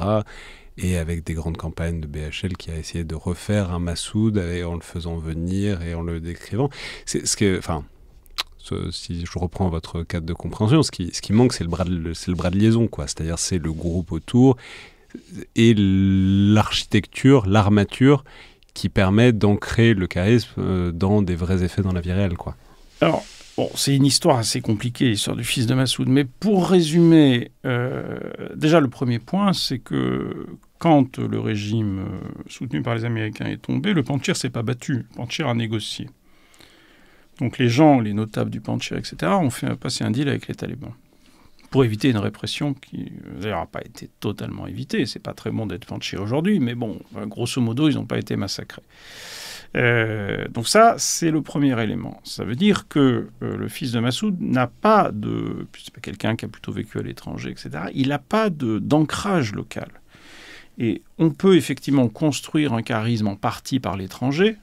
Ça peut être BHL, ça peut être peut-être des gens mieux inspirés, mais on n'arrive pas, on peut pas le construire de manière artificielle. Hein. Pensez à ce que les Américains avaient fait avec Karzai, par exemple, toutes les boîtes de communication qui avaient habillé Karzai de certaines façons pour que ça se fasse un peu multiethnique, avec le manteau, le chapeau, la chapka, etc. Bon, ça fonctionne pas quelque part. Parce qu'à un moment, pour créer du charisme, il faut une organisation forte. Et ça, ni le fils de Massoud, ni ces gens-là, ils n'ont pas d'organisation derrière eux. Ouais. Ça nous ramène vers la question centrale, qui est la question de la dimension transnationale, enfin internationale, c'est-à-dire des guerres civiles, c'est-à-dire le fait qu'elles se jouent selon un rapport de force sur place, elles se jouent aussi selon un théâtre international, enfin avec une audience internationale. Et c'est quelque chose que vous montrez très bien, c'est hyper intéressant que même des insurrections, même des groupes marginaux qui sont... En fait, ils essayent de couler leur insurrection dans des cadres acceptables internationalement. C'est ce qui est un peu paradoxal, parce qu'on pourrait penser que leur objectif, c'est la conquête de la population civile, les cœurs, les esprits, ce qu'on veut, etc., etc. Vous dites, en fait, si on regarde bien, vraiment, ils font tous des efforts pour pas être condamnés internationalement, parce que c'est vraiment ça qui est important. Il faut adapter l'insurrection pour la faire coller aux critères de la communauté internationale. Alors, pas tout le temps, pas toujours, mais il y a un certain nombre de cas où c'est très clair que l'agenda change en fonction des contraintes internationales. Hein. Là, dans le livre, je parle notamment de l'Azawad, donc le mouvement du Nord Mali. On est sur une revendication d'indépendance. C'est Denia Chebli qui a très bien montré ça. Se revendique une logique d'indépendance, de territoire, touareg, etc. Donc très très classique pour un mouvement de libération nationale. Puis tout d'un coup, il y a la situation évolue au Mali et ce qu'on voit, c'est que le mouvement rétrograde progressivement ses revendications et passe à, il faut des formes d'autonomie, etc. Pourquoi ? Parce qu'ils veulent le soutien non seulement des Français immédiatement, mais plus généralement des organisations internationales, parce qu'il y a de l'argent, il y a des ressources, il y a des choses très concrètes. Et ça détruit un peu aussi le mouvement. Donc à la fois, il se coule, pour faire un mauvais jeu de mots, il se coule dans le moule international, mais il risque de couler aussi leur mobilisation, parce que du coup, les gens se démobilisent un peu. Ils se disent, nous, on était partis pour l'indépendance, c'est un grand projet, etc. Et puis, qu'est-ce qu'on a au final ? On a une semi-autonomie mal négociée avec Bamako. Voilà. Il y a la même chose pour le PKK. Ce qui est très important, parce que ça indique un truc qu'on a déjà dit à ce micro, mais la performativité du droit international, même là où il n'est pas respecté. C'est-à-dire que le droit international reste un cadre de compréhension, un horizon important pour tous ces acteurs. C'est-à-dire même s'ils ne le respectent pas, en fait, c'est quand même important de faire semblant. C'est quand même... Mais je crois que c'est exactement ça. C'est la performativité, même quand il n'est pas respecté. Ça reste un sujet de préoccupation. Je vais juste répéter, c'est le truc c'est Julia Grignon qui l'a dit plein de fois à ce micro. C'est comme l'infraction au code de la route n'abat pas le code de la route. C'est plutôt au contraire. C'est une occasion de le répéter, de condamner, d'en parler, de rappeler la loi, etc. Et paradoxalement, dans certaines limites, mais le droit international ressort plutôt renforcé de certaines de ces infractions. Oui. Et moi, ce que je disais à propos des frontières internationales, c'est que c'est pas la violation d'une norme qui est importante, c'est est-ce qu'il y a des sanctions. Et pour le coup, il y a quand même des vraies sanctions. Alors, il y a des sanctions immédiates, c'est-à-dire que si vous exagérez, si vous avez des revendications qui ne sont pas audibles, vous n'aurez pas de soutien. Par exemple, l'État islamique, on a une vision de l'État islamique comme mouvement, ce qu'il est, comme mouvement génocidaire, avec les yézidis notamment, comme mouvement... avec aussi une vraie volonté de génocider les chiites, etc. Tout ça, c'est parfaitement vrai. Il faut voir que, initialement, au moment de la prise de Mossoul, par exemple, il y a beaucoup de gens dans la région qui ne voyaient pas l'État islamique d'un mauvais œil parce que c'était un mouvement sunnite. Ils se disaient, quelque part, ça peut contrebalancer l'influence iranienne. Enfin, il y avait des choses possibles, mais l'enfermement idéologique de l'État islamique a fait que, finalement, ils y courent à la catastrophe dès le début. Ils ont attaqué les Kurdes, ils ont fait sauter la frontière irako-syrienne, etc. Bon, donc c'était ingérable. Donc voilà, donc les sanctions, elles sont vraiment là. Si vous cassez tous les codes, vous êtes sanctionné. Alors, ça, c'est vrai. Après, plutôt dans le côté positif, vous avez les talibans essayant de négocier avec la section des droits de l'homme de l'ONU pour savoir quelles cibles sont légitimes, quelles cibles ne sont pas légitimes. Vous avez le PYD, enfin le mouvement kurde dans le nord-est syrien qui prend contact avec différentes organisations de droits de l'homme, etc., pour expliquer qu'effectivement, de temps en temps, on a exagéré, mais qu'on cherche à se mettre en conformité. La même chose en Côte d'Ivoire quand il y avait la guerre civile. Donc vous avez effectivement un vrai mouvement dans ce sens-là qui est souvent accéléré par la présence d'ONG, d'organisations internationales qui sont porteuses de ce type de normes. Parce que c'est aussi un truc très clair que dans les guerres civiles, alors, globalement les ONG deviennent très très importantes parce que en fait dans cet état de remise en cause, de fragmentation, archipélisation de l'État, en fait du coup les ONG, elles sont là pour ça, mais prennent des pans entiers de la société, de l'économie, de l'aide, de la protection sociale, à leur compte, quoi. Alors, ça dépend si on parle du côté gouvernemental ou du côté insurgé. Du côté insurgé, les ONG, ça donne des ressources, mais de manière massive. C'est-à-dire qu'on est souvent, pas toujours, mais souvent avec des mouvements insurrectionnels avec peu de ressources. Ne serait-ce qu'entretenir un appareil militaire, c'est très compliqué. Il faut payer les gens, les nourrir, etc. Et ça suffit à mobiliser l'essentiel des ressources d'un mouvement. Maintenant, quand vous avez des ONG qui disent on va vous construire des hôpitaux, des écoles, etc., tout d'un coup, vous avez un merveilleux instrument de légitimation, contrôle de la population. Et je ne dis pas forcément de façon cynique. Simplement, il y a des fois des groupes armés qui sont très contents qu'il y ait des hôpitaux, etc., aussi pour le bien-être de la population, même si ça sert aussi à les soigner. Donc ça, voilà. Et ça crée éventuellement des tensions autour des normes morales, éthiques, etc. Pensez aux relations qui n'ont jamais été très simples entre les ONG et les mouvements afghans, avant même les talibans. Qu'est-ce qu'on fait des femmes? Est-ce qu'on les soigne? Oui, mais comment? C'est quoi une campagne de vaccination? Voilà. Bon, donc il y a une instrumentalisation réciproque, il y a des tensions. Donc ça, c'est un peu le modèle général. Du côté du gouvernement, c'est des choses qui sont... moi, c'est ce que j'ai appelé le gouvernement transnational dans un bouquin précédent sur l'Afghanistan. Donc, je parlais de gouvernement transnational parce qu'à un moment donné, tous ces opérateurs extérieurs, qui peuvent être soit des ONG, mais peuvent être aussi des groupes, un soutien militaire, des organisations internationales, un peu tous ces acteurs, peuvent finalement vider l'État de sa substance. Et à un moment donné où les vraies décisions se prennent n'importe où, mais sauf dans le gouvernement national. Et là, on peut avoir un effet de déconstruction des États. Mali, Afghanistan, jusqu'à un certain point l'Irak, on pourrait trouver d'autres phénomènes comme ça. Et là, vous voyez que c'est la différence avec l'insurrection. Ça ne sert pas tellement à donner des ressources pour la lutte, etc. Ça accélère l'effondrement des États. Et c'est extrêmement peu efficace. Toutes les opérations de state building, de construction de l'État, etc., globalement, c'est des échecs majeurs. Ça nous amène vers le dernier point, la dernière question, qui est la question de comment on en sort de ces guerres civiles. Donc pas par le state building, on aura compris. Non mais c'est... Comment dire?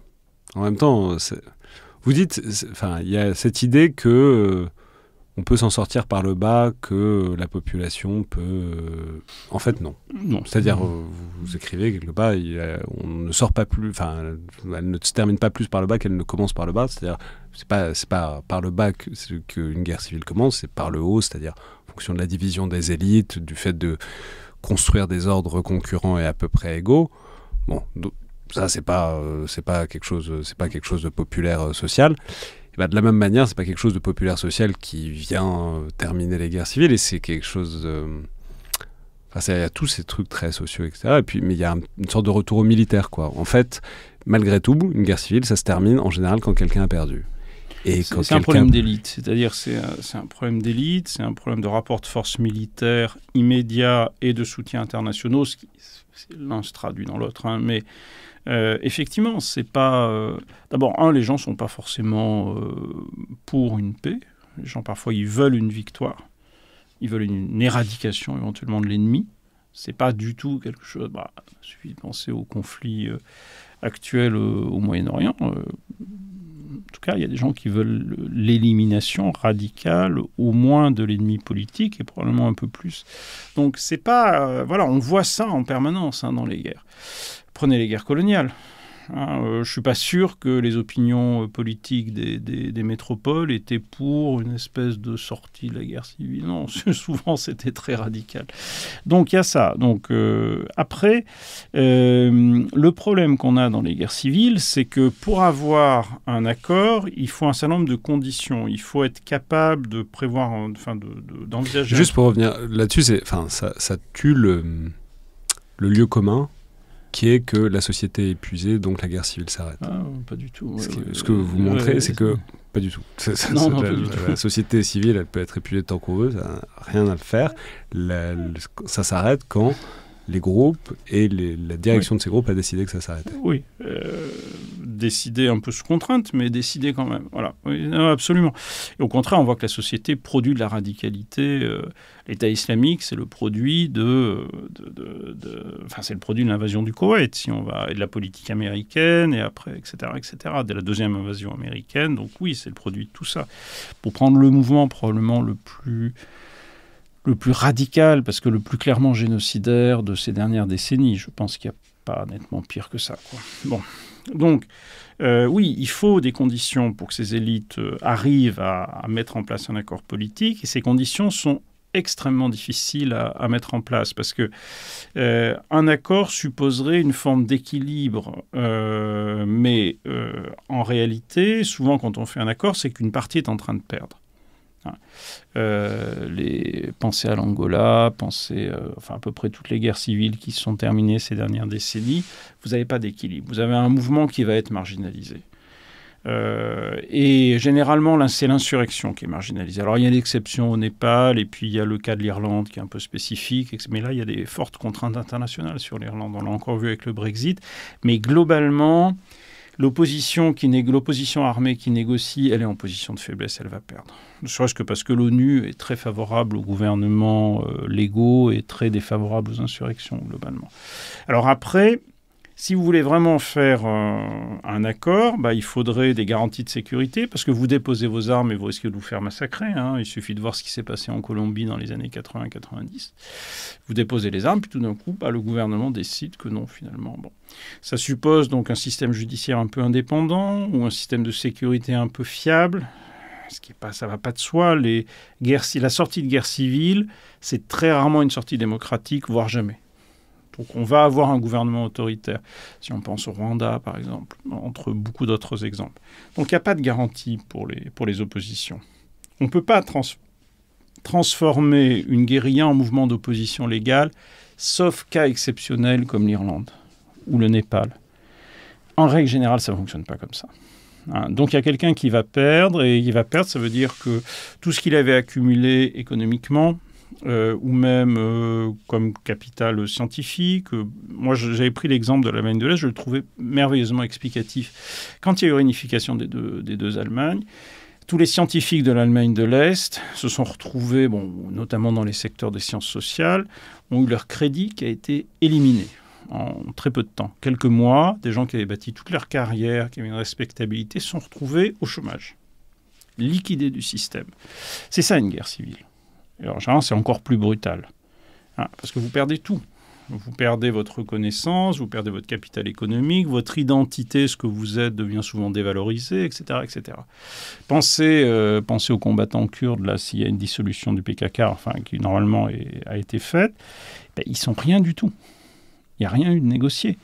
C'est des gens, les cadres vont finir en Suède, apparemment, en tout cas, c'est une hypothèse. Et puis le reste des combattants, qu'est-ce qu'ils vont faire ? Ils n'ont pas de passeport, s'ils rentrent en Turquie, ils vont être arrêtés, etc., etc. C'est ça une guerre civile. Tout d'un coup, tout cet ordre social qui vous avait permis de construire une respectabilité, éventuellement d'accumuler quelques ressources, etc., tout ça est balayé. D'où la difficulté, parce que pour se lancer dans une opération de réunification, ça suppose des risques énormes. Et peut-être dernière question, mais qui est aussi la conclusion de l'ouvrage, qui est, il y a ce topos de la guerre civile qui devient un topos politique. Mais c'est hyper intéressant, parce que en même temps, c'est pas absurde, parce que, comme je l'ai dit au tout début, le spectre de la guerre civile hante l'imaginaire occidental depuis la Grèce antique. C'est-à-dire, c'est le pire des maux, vu comme ça depuis la Grèce antique. Et ce que je veux dire, c'est que du coup, ça devient l'horizon de tout un tas de constructions politiques. C'est fait pour éviter la guerre civile. Donc, de ce point de vue-là, c'est pas totalement absurde que le truc ressorte comme un fantasme, comme un épouvantail régulier, parce que ça a une fonction politique traditionnelle, presque.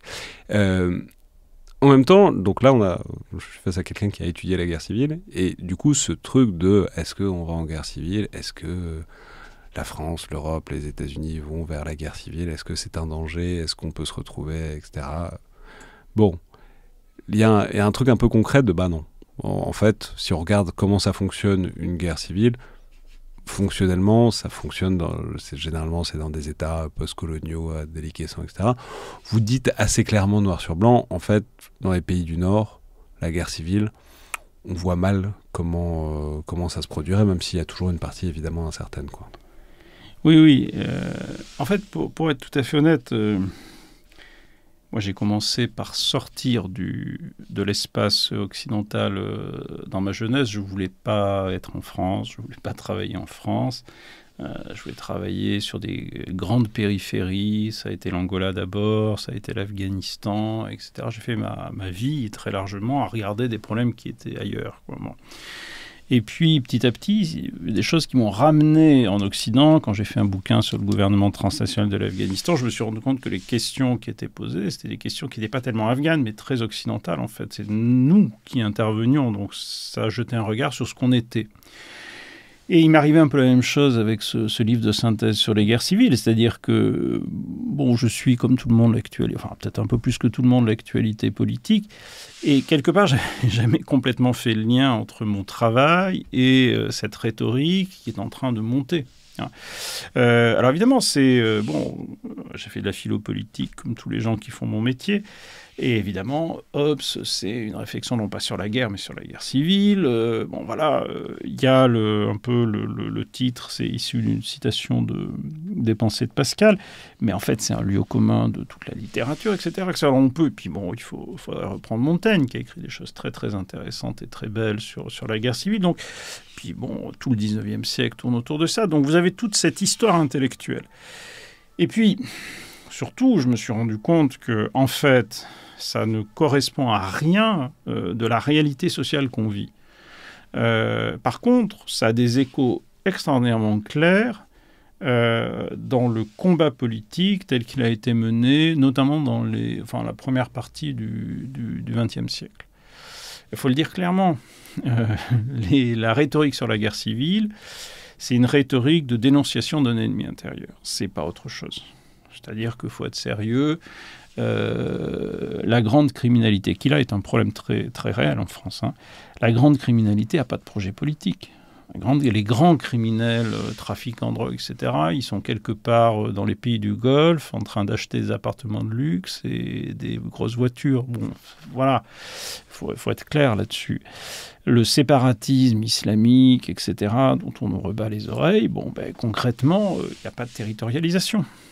Il n'y a pas émergence de groupes armés en France qui seraient dans le maquis, etc.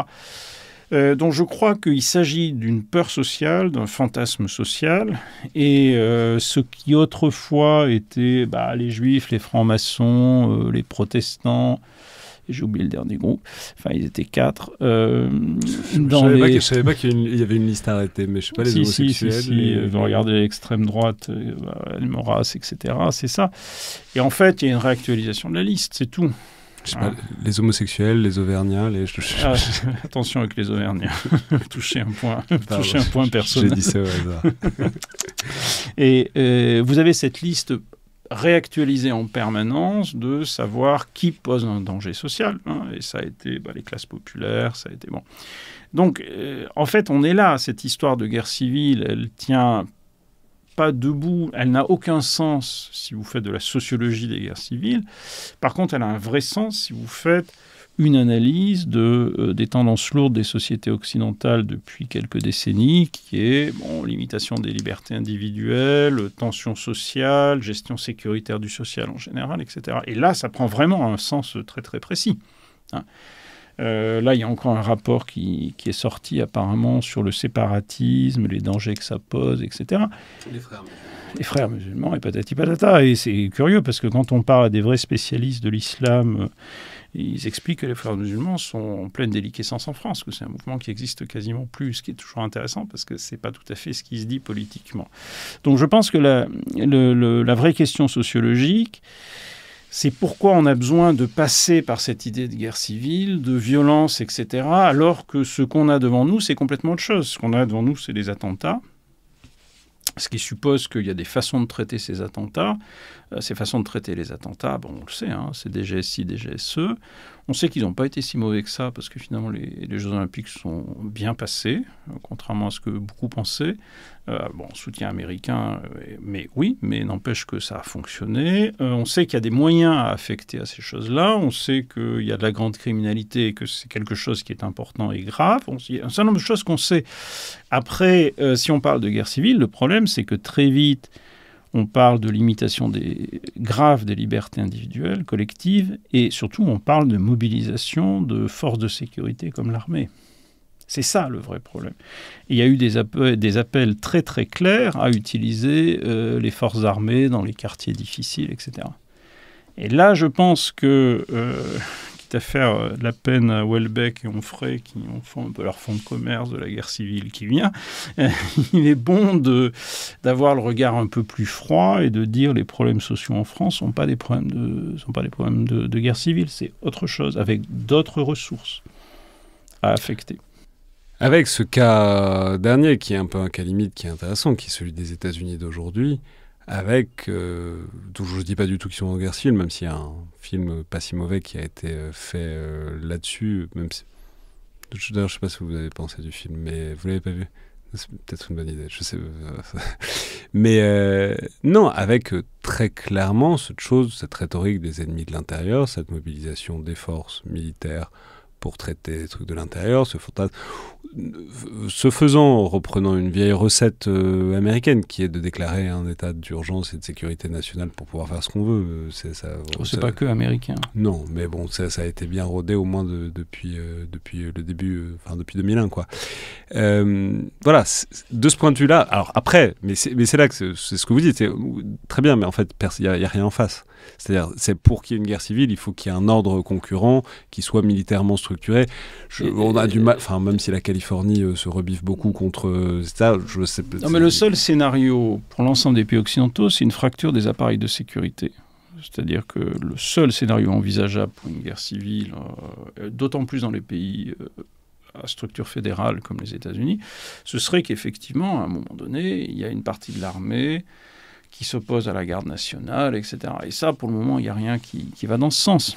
Ce qu'on trouve, mais ça c'est ce que tout le monde dit aujourd'hui, et je pense que c'est tout à fait juste, c'est que c'est un gouvernement qui, depuis une trentaine d'années, fonctionne par logique d'exception. Donc c'est du Carl Schmitt. L'auteur à lire... Alors, ce n'est pas vraiment du Carl Schmitt. Si vous lisez les vrais spécialistes de Carl Schmitt et Carl Schmitt lui-même, vous vous rendez compte que c'est plus compliqué, Carl Schmitt. Mais la version politique de Carl Schmitt, c'est qu'effectivement, il faut plus de pouvoir à l'exécutif, il faut gérer l'exception et il faut déclarer des ennemis intérieurs. Bon, c'est ce qu'on voit aux États-Unis, c'est ce qu'ils font. Et c'est ce qu'on pourrait voir effectivement en Europe aussi, même si l'Europe a aujourd'hui n'est pas, à mon avis, tout à fait prête à passer à ça, notamment parce qu'il y a un verrouillage par Bruxelles de certaines libertés fondamentales. Mais le gouvernement par état d'exception, c'est fondamentalement ce qui est en train de menacer les pays occidentaux. Mais tant qu'il n'y a pas d'opposition, il n'y a pas de guerre civile. Et ça n'est pas une guerre civile. Et ça n'est pas une guerre civile. Et ça ne sera très probablement pas une guerre civile. À moins, encore une fois, qu'on ait une scission des appareils de sécurité, où là, en France, ça me paraît à peu près impossible. Aux États-Unis, ça me paraît extrêmement improbable, et je ne vois pas d'autres pays qui seraient sur ces logiques-là. Hein. Non, pour le moment, non, en tout cas. Merci beaucoup, Gilles de Ronsoro. C'est moi qui vous remercie. Donc, je vais rappeler cet ouvrage qui sort chez CNRS Éditions, Le plus grand des mots, Sociologie des guerres civiles. C'était donc Le Collimateur, un podcast produit par Alexandre Jublin et distribué par Binge Audio, comme d'habitude. Si vous avez aimé cet épisode, notez-le, commentez-le, partagez-le autour de vous, abonnez-vous aussi par mail ou sur les réseaux sociaux du Rubicon ou sur les outils de Spotify, d'Apple Podcasts ou de YouTube. Merci à toutes et tous et à la prochaine fois.